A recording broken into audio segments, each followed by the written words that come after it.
Sejam todos bem-vindos a mais uma videoaula sobre a teoria dos conjuntos. Na aula de hoje, falaremos sobre o conjunto dos números racionais.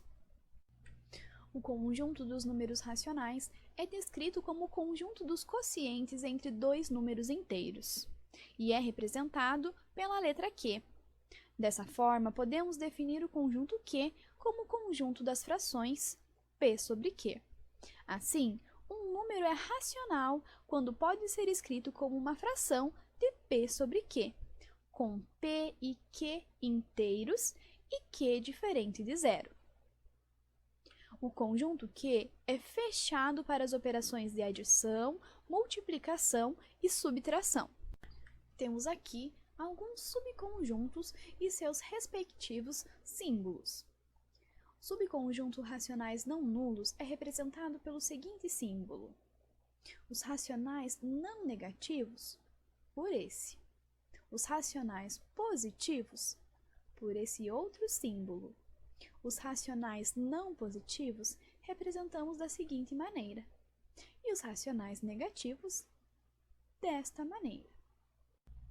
Agora, vamos falar um pouco sobre a representação decimal das frações.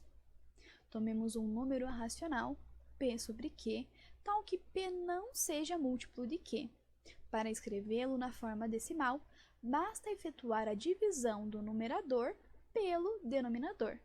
Nesta divisão, podem ocorrer dois casos.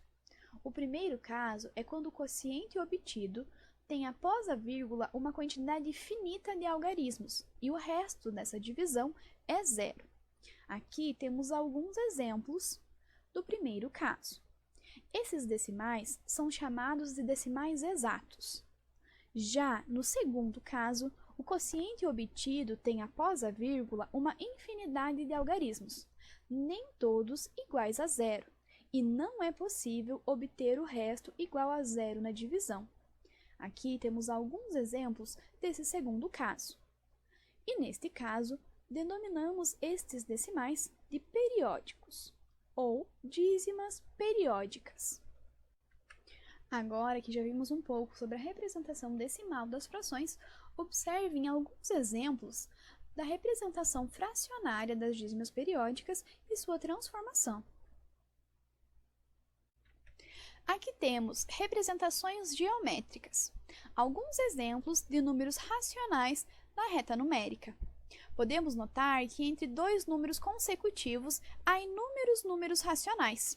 Um procedimento comum para achar um número racional entre outros dois racionais é fazer a média geométrica entre eles.